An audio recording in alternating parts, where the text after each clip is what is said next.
Was XRP community right about Ethereum gate corruption allegations?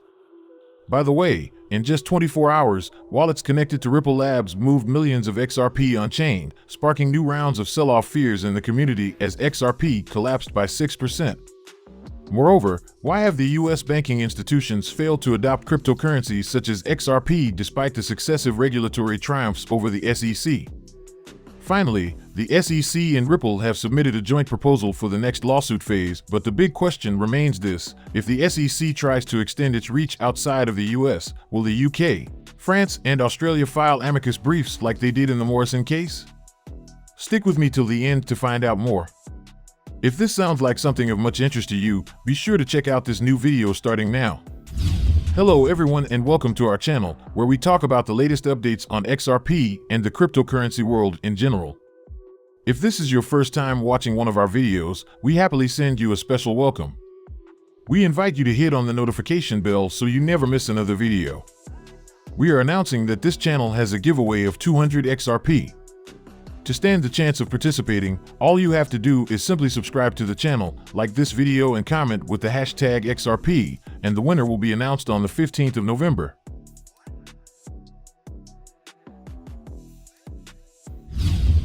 In an X post yesterday, Jake said XRP community members were right about the Ethereum gate scandal. Surprisingly, he emphasized that the Ethereum gate scandal could be bigger than FTX's. Notably, Ethereum Gate is a theory alleging that Ethereum officials established close relationships with insiders of top government agencies, especially the SEC, to provide a favorable regulatory environment for the cryptocurrency.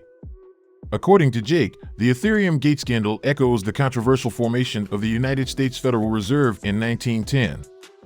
At the forefront of the scandal is the relationship between former SEC officials Jay Clayton and Bill Hinman and Ethereum, Jake said. The crypto analyst said evidence suggests that Concensys, a blockchain company owned by Ethereum co-founder Joseph Lubin, lobbied the SEC for the Ethereum free pass speech. Recall that Hinman, in his infamous speech in June 2018, declared Bitcoin and Ethereum as non-securities.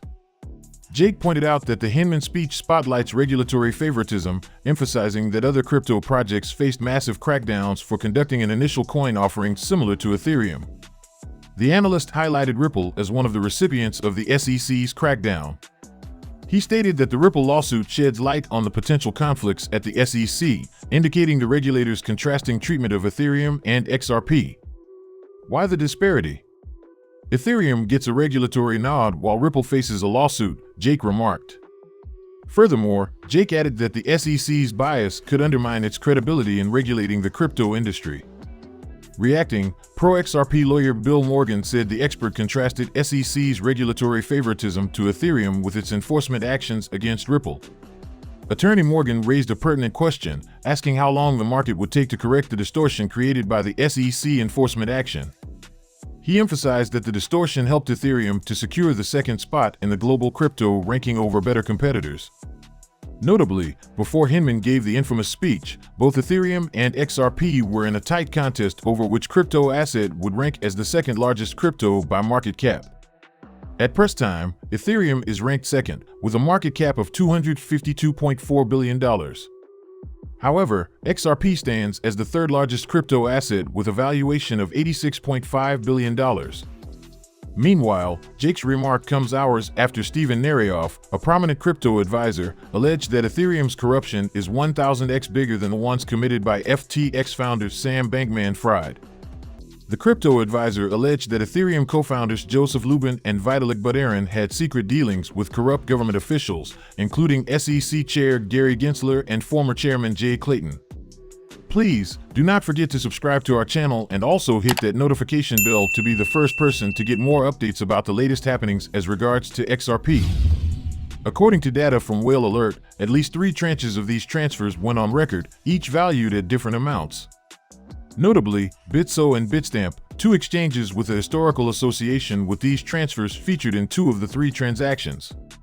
Per Whale Alert, the largest transfers saw Ripple move 100 million XRP valued at $66,074,000 or 66 cents per coin.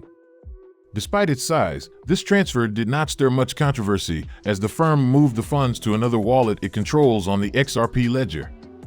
The second XRP transfer spotted by Whale Alert features 23,400,000 XRP worth $15,152,357 or 64 cents per asset moved. This is where things get interesting, as this transfer originated from a Ripple-affiliated wallet, R4W, RZN, with the funds moved to Bitstamp. Though the purpose of the transaction, like regular blockchain transactions, remains unclear, current assumptions point to potential liquidation. Another 24,700,000 XRP transfer from the same Ripple address went to Bitso, further boosting sell-off fears. Each address involved in these transactions maintains a decent level of activity that shows the movement of the funds has a defined intention. While the receiving Ripple address has a cumulative of 112.5 million XRP reserved, the Bitstamp recipient's balance comes in at 62.6 million XRP, proving the owner has not appropriated the majority of the funds. The Bitso recipient comes off as the most active of the trio, seeing it has made several smaller inbound and outbound XRP transfers besides the 24,700,000 XRP lump sum. It is worth noting that the price of XRP has slumped overnight, a trend that is linkable to massive whale transfers. XRP's price at the time of writing comes in at 64 cents, down 6.68% overnight.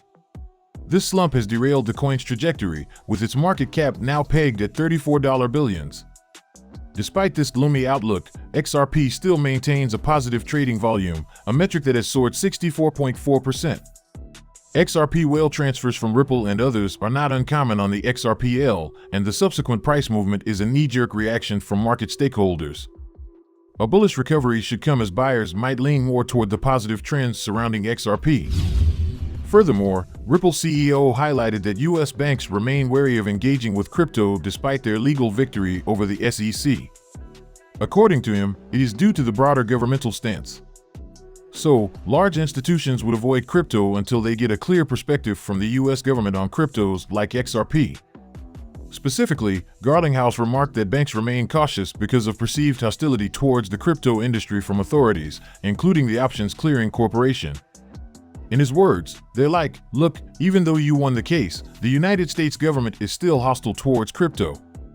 The OCC is hostile towards crypto.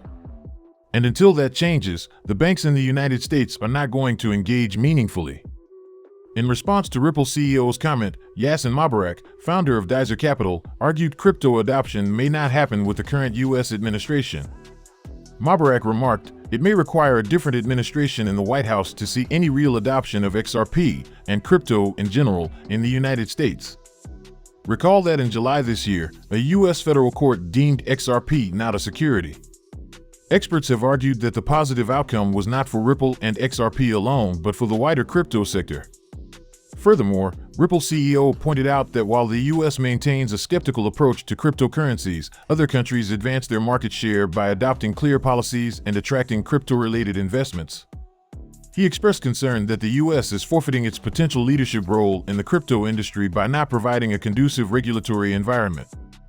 Garlinghouse remarked, I don't think the window has passed for the U.S. to be a leader. But I think every day that goes by, these other markets, they want the entrepreneurs there, they want growth. Nonetheless, Ripple CEO remains hopeful that the U.S. will establish a beneficial regulatory framework for crypto within the next decade. Meanwhile, he reiterated Ripple's plans to continue its growth outside the U.S. In particular, he questioned the rationale behind expanding in the U.S. when facing an adverse operational environment. Why would I want to hire more and more people in the United States when the U.S. is making it hostile for me to operate here? Now to the big question of the day. If the SEC tries to extend its reach outside of the US, will the UK, France, and Australia file amicus briefs like they did in the Morrison case? Please, do not forget to subscribe to our channel and also hit that notification bell to be the first person to get more updates about the latest happenings as regards to XRP. The United States Securities and Exchange Commission and Ripple Labs have jointly submitted a letter to Judge Annalisa Torres, proposing a schedule for the remedies briefing and discovery in their ongoing legal tussle. The proposal indicates the timeline for the discovery phase of the remedies. According to the letter shared by seasoned legal expert James K. Fillon, the parties agreed that the discovery would include facts that took place before the SEC charged Ripple with violating securities law. Notably, the SEC proposed a schedule of 90 days from the court's entry of a scheduling order to conduct the remedies-related discovery. The SEC also seeks facts relating to events that occurred after it officially charged Ripple in December 2020. Ripple reserves the right to file opposition to the SEC's post-complaint discoveries and may request an extension of the discovery deadline. Furthermore, the parties agreed that Ripple should be given 45 days from the court's entry of a scheduling order to serve a superseding report by Anthony Bracco.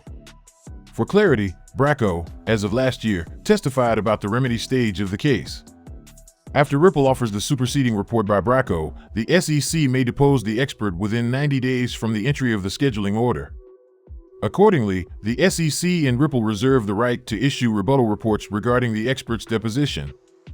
In addition, the parties will only serve third-party discovery following the court's approval.